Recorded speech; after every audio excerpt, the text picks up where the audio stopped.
Hello, Just Devils, and welcome to a Rally broadcast. I'm your president, Riley Smith, and today's video, we are going to interview students and teachers about the new homework assigned by the board.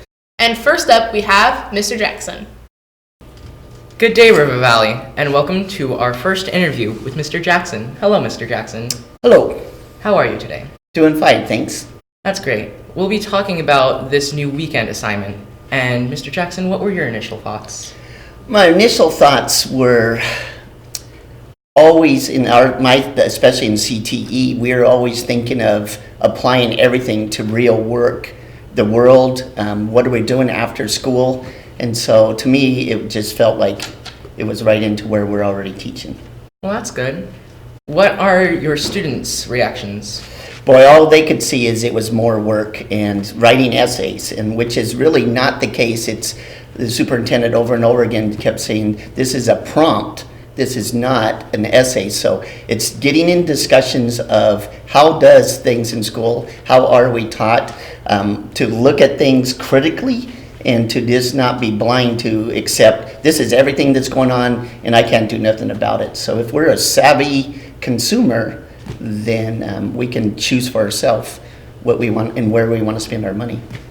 Well, that's very interesting, Mr. Jackson. So, a good question is why we are doing these assignments. I think over and over again, if you don't relate what you learned during the school day to the weekend, then or to every single day, not just during part of the school day, right when you leave, do you just check out and you don't learn anymore? I mean, learning is a process, every day of your life. And so the more you learn, the more you know, the better you are, like I said, as a consumer in this world, so that over and over again, people don't just pull the wool over your eyes. You're seeing fraud for what fraud is. You're doing things that are based out of a learning concept that is lifetime. For that lifetime learning concept, what are some things that in your classroom relate to the real world?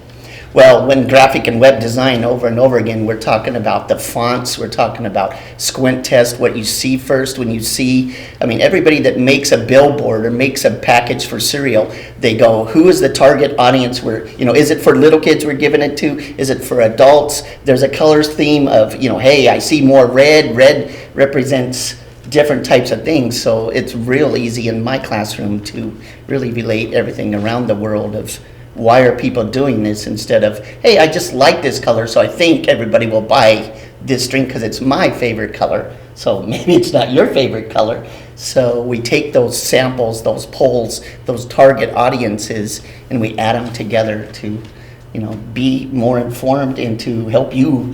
You want to buy what I'm selling, and it's like, why are you buying mine and not Leo's? And they're like, oh, it's because blah, blah, blah. And you give reasons for your decisions. Wow, that's a really good point, Mr. Jackson. So, from your initial thoughts, how they transition to your current thoughts? I think more and more as we started talking about it, and there was a big kind of shock of essay, and it's really not essays. I think the prompts more and more now, other things, come in the classroom and put 4 things up and have the students go to one of the 4 that is actually relatable to them, and then all of a sudden now it's growing more of applying what I learned in the classroom and I taught the kids to what I'm doing out in the world. Well, that's great, Mr. Jackson. That's really great. Thank you. Wow, wasn't that an interesting interview? Well, now we have Miss Kim. I'm Riley Smith, and I'm joined here with Miss Kim. And today we're here to interview her about the school board's decision on the essay questions or the homework. So as the first questions, we just want to know what your initial thought was when you heard about this new homework. Well, when the superintendent presented us in the board meeting the Vision 2020, my initial thought, including the homework, my initial thought is that it's kind of a bit more work for the student. Mm-hmm. And most of us, like teachers, are a bit worried about students' reaction. But for me, that Vision 2020, which is giving the homework to the students, could be very helpful to remediate students' concepts and skills learned at school. Yeah. Even though they are like in school during the week or at home during the weekend, they can still practice what they have learned during the week. Yeah, I was concerned at first too because I'm in a lot of like college AP kind of classes, and like at first like it was said as essay, and the word essay is always like, whoa, that is a lot to say. But you were said that you were kind of concerned about your students' reactions. What were they actually? Well, when the week came in, even though I haven't had informed them yet that there will be a homework, they already do. They already know that there are homework, and they're just when they came in the classroom, Miss Kim, are we also doing the essay? And then I said, what's the essay for? Because most of the students really mistaken or misconceive about the homework, that it should be an essay or something, but the essay thing is depending on the subject. So they were so concerned, and they complain a lot. But why do we have to have a homework? But I just let them understand why we're doing that. It was really interesting because in my math class, we do stuff like, we take a picture of stuff in real life that reminds us of like trig functions and stuff like that. So I also told them that we're not doing an essay here, but we're doing a different one, which is also an application of what we have learned during the week in your weekend thing. Right. What is your opinion on why we are doing these assignments?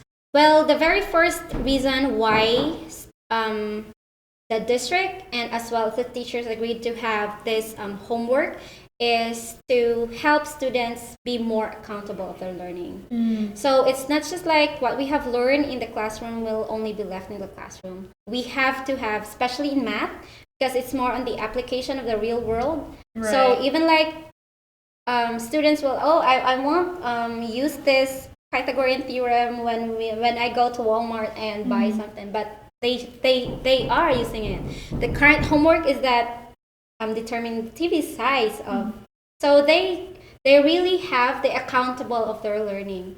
Another one is to keep them on track, right? And connecting what they have learned and still putting that in mind throughout the week and connecting to the next week. Even if I've been like a little stressed out myself with like the assignments, I have been noticing a bit more like around my house. I'll look and be like, oh, what am I gonna do like this weekend for my math? I'm like, I can relate that, or I can relate that. Yeah, that's a good thing about math. You can just go anywhere, and you can see anywhere that you can apply math into real life. That's very true. And as our final questions, how have your current thoughts changed from your initial thoughts? Well, I was worried a bit on the first time that I hear about the homework, but as of now, I enjoyed it. Like, I enjoyed challenging myself on thinking about how could my students also like challenge themselves and applying what they have learned in school in their real life. So like, it's giving like a true sense of learning in school that they can use it in their real life. Right. I always thought my teachers have like employed different ways in order to use it, and while some like to me are a little more boring, but some are like really interesting the way they use it. As in my English class, we found pictures that like invoke a very like personal feeling in ourselves, and how like that relates in English, how we have to find hidden meanings and stuff like that all the time. So I've kind of liked that part of it. Yeah, and it's very helpful to the students too. I hope they would really appreciate as time goes by. Giving the homework. I've grown to become more comfortable with it, even if like I think after more time passes, I'll become used to like having to do it every weekend. Like now I'm still kind of like, oh yeah, I still have to do all those things, but I think it'll be okay. But it will take time. Yeah.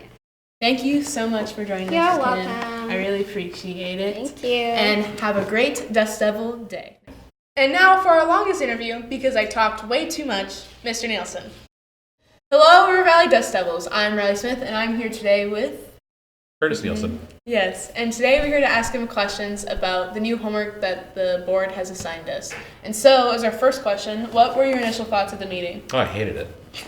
I thought it was the worst thing ever.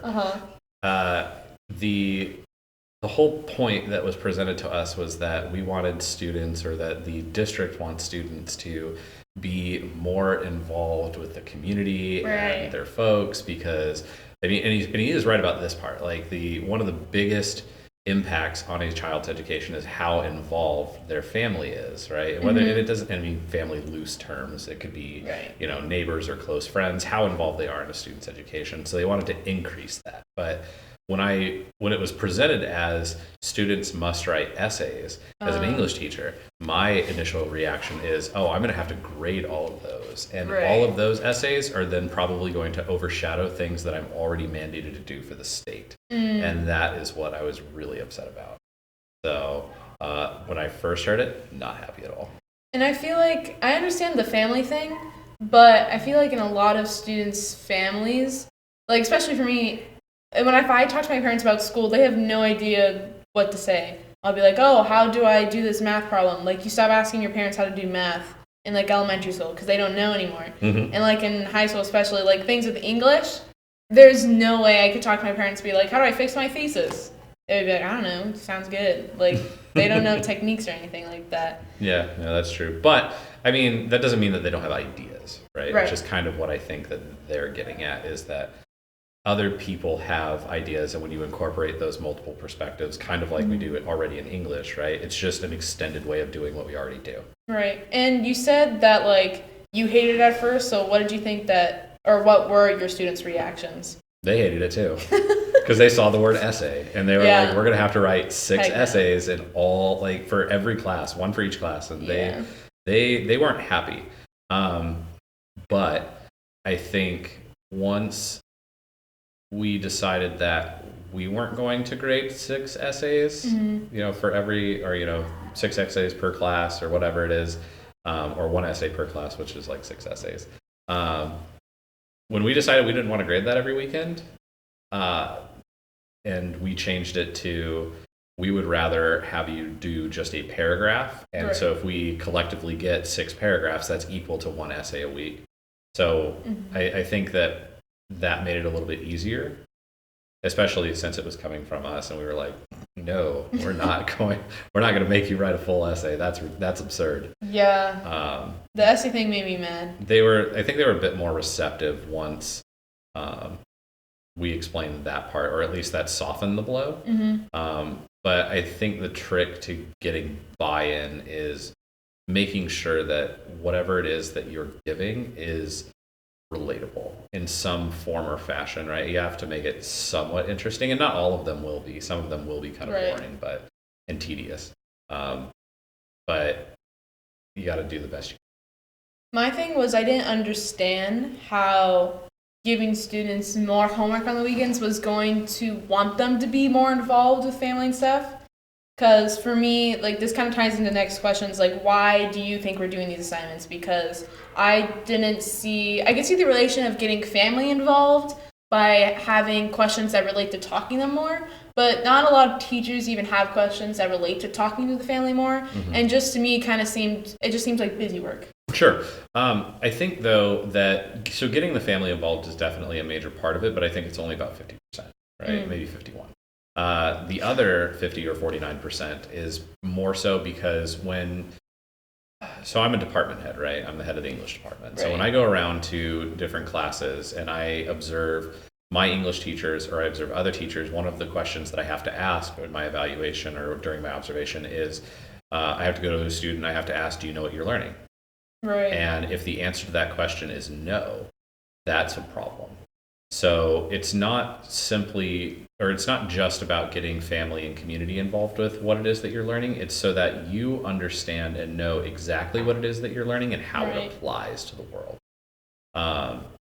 And with that, you get a sense of why you're doing what you're doing, as opposed to not just what it is, but why you're doing it and why it's important. So I think that is, in a nutshell, the ultimate goal of the Thursday assignments, is to get family involved and make sure that you know what you're doing and why it's important. And have your initial thoughts changed to your current ones? Is that more like how obviously you explained that you were very mad at first. Yeah, I was very mad. I still view it as, I'm still skeptical, right? I treat it as suspect. But I'm going to do as I'm told.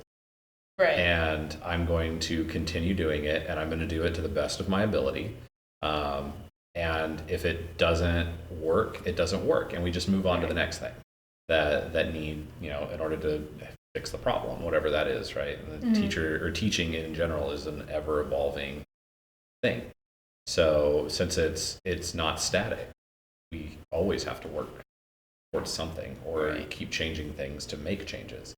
But if it works, and if I'm able to, continually think of interesting things that students can take home and work on for, the 20 minutes that it takes them to work for my class, then I'll be satisfied. And I'll say, okay, that works, and I'll trust it. Because we talked about this during class, but I totally understand, because giving it a shot is all you can do in this situation to see how it goes. But it was just hard to see how I didn't get how this is going to make students more passionate about what they were learning. For example, you said during an evaluation, if you go to a student and ask do you know what you're learning? I feel sometimes that's 50-50, because maybe it's the teacher's fault, but also maybe it's students' fault for not paying attention and engaging in the lesson themselves. So I think this is sort of a two-pronged approach for us. Right. Or when I say us, I guess I meant district. Right. Since it wasn't our idea. I think it's a two-pronged approach. One, it's to make sure that we are being accountable, right? And that we as teachers are doing everything that we can to make the lessons relatable and hold ourselves accountable for your learning, right? And making sure that we've given you the tools that you need to apply whatever it is that you're learning in class to real life. On the other hand, I think that as far as the grading portion is concerned on your end, the students' end, it is to make sure that you hold yourself accountable for your learning and that you know why you're doing what you're doing. Right. And that's kind of where the harshness of the grading comes into play. If you don't do it, you don't get to make it up either. So it's kind of it is an all or nothing. And so putting it in that perspective and knowing, or telling students hey, this is going to have a major impact on your grade. I think it's a way to sort of bridge the gap with what you're learning and whether or not it actually applies, because it acts as a catalyst to make you, maybe not want to do it, but it keeps you on the ball of doing it in order to make sure that your grade to see stays. If there's a pattern of this is helping something. And to make sure that that your grade stays up. Right, because there are a lot of consequences if your grades go down. Right. So, and not the least of which is Flex Friday. There are other long-term implications of doing that. So, so when you say passionate, I wouldn't say that it's about passion. Okay. Not every student is going to feel passion, right? If I'm in a trig class or a calculus, I'm an English guy, right? I don't do math. Yeah, that's not my thing, right? If I have children in the future, whenever they start adding letters to the numbers that my kids are doing, they are all their mother's child. They're not my kid anymore. But not every kid's going to be passionate. Yeah. If I'm taking trig, I'm not going to be passionate about writing an essay. Sure. English, I can get behind that because that's my thing. And every student has that thing that they're interested in, whether they want to admit it or not. They have something that they're really good at, and that's what they're going to gravitate to the most. And so, if they were to take anything away, it's probably going to be that class. So they just take more away from the class that they're when doing these assignments. They'll take more away from the class they enjoy the most by doing these assignments. Sure, absolutely. Right. Because they're still applying what they're learning to to the outside world, and they get a firsthand experience of how those things matter and why they matter. Right. But everybody's different. Everybody's going to have their own reaction. Everybody's going to do their own thing. Very true. Always true. Well, thank you for joining us. Yeah, absolutely. I appreciate it. And thank you for watching. I hope you enjoyed this interview and have gained more insight or maybe changed your opinion about how you feel on the school board's decision. And thank you for watching. Have a great Dust Devil Day. And finally, to get a student's perspective, we will see what one of our broadcaster thinks. Shelby. Today, I am here with Shelby to talk about her thoughts on the Thursday homework assignments. So, Shelby, I'm going to ask you a few questions. Alrighty. What were your initial thoughts? So when I originally, when they told us about it, I honestly thought it was very, not immature, but it was the fact that they thought that it was going to be something that was super good. And I feel like they thought that teachers were going to put a lot of effort into it. And some teachers do, don't get me wrong, but a lot of teachers will just give you a random thing and some of them won't even look at it. Some of them are grading on whether or not you just did it or participation. If the point of it is to have us connect things with our lives, not everybody's doing that. So I think it kind of gets a little bit, not stupid. There we go. So, what are the students or your peers' reactions to the homework assignments? A lot of them don't like them. A lot of them don't really like the Thursday assignment, and I understand, someone who does 5 things, throughout the entire year, it's really hard to have to do all your homework on top of practice, on top of having the Thursday assignments that you can't even turn in a little bit late. And a lot of students really don't like that because they're busy, they have things to do. Sometimes they're not getting home till 11 or 12 at night because of a game, and they're expected to have to give it the next day for the Thursday assignment. So I know a lot of my friends don't really like it. Okay. Why are we doing these assignments? I thought, what I've heard from a lot of teachers is that the superintendent thought it'd be really important to connect what we do in high school to our outside lives. And a lot of things like math, English, science, it's very easy to make that connection without having to write it down. But once it gets a little bit redundant and we're okay, try to connect animation to your lives. At that point we're doing something we want. Why do we have to say how it connects? Because we obviously know it connects, that's why we're doing it. Right. If that makes sense. What are your initial thoughts to current thoughts? I still don't like it. Oh, okay, I get it. And I know that's saying from a student, but I know a lot of the point of it is to help motivate kids or to help boost grades. But once people decide not to do it, that's not going to help anything. People are going to decide to do it whether or not they think it's going to motivate themselves. If they want to do it, then they'll do it. But if they don't want to, they don't want to. And that's going to just drop their grade. It's an assignment that isn't needed when we already have all of these other things and we already have all these other homework assignments that people are assigning. This is just one more thing to stress kids out, which means they're probably not even working that hard on it or actually making the thoughts. They may just be copying off someone else too. Right.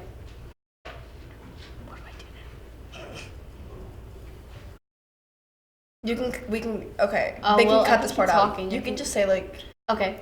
I completely agree with you. I think that it's kind of redundant because a lot of the assignments that we get are on top of other assignments that we're already having for homework, and I just don't see why they have to put another assignment on top of that to stress us out even more. And a lot of teachers don't even really care about it. They'll just be okay, do this. Right, they're only doing it because they're told to. They don't put a lot of effort into it. Some teachers I know will make up a whole assignment where you could do something fun with it, and I really appreciate that. It's really hard to have fun with these types of assignments. Other teachers will just say, okay, connect this to your life, and I don't feel like kids are truly understanding why it connects to our lives. They're just writing something down on a piece of paper. So this was our interview with Shelby Anderson on the Thursday homework assignments. Thank you for watching this video. As you see with the teachers, they think of this as mostly a positive influence on the students to reflect how class relates to real life. And with Shelby, and my own personal opinion, I think that these assignments are almost busy work. For me, I'm a very busy student and I take AP classes and DE classes and all these college classes. I participate in at least 3 clubs, and while I do see the appeal of trying to get students more engaged, I don't think this is the way to do it exactly. Because for a lot of students, this is more homework, and more homework is a big reason why students aren't really involved in school, is because not a lot of students are passionate about doing work. And for me, I am passionate about school, but I have so many other assignments that on the weekends, when I'm doing the weekend assignments, I often push off my actual work just to get all these paragraphs out of the way. And it always just feels like a block to what I'm supposed to be doing. So that's my personal opinion on the subject. But I hope that this video has given you more insight onto how teachers and students view the new weekend assignment from the board. Thank you for watching and have a great Dust Devil day.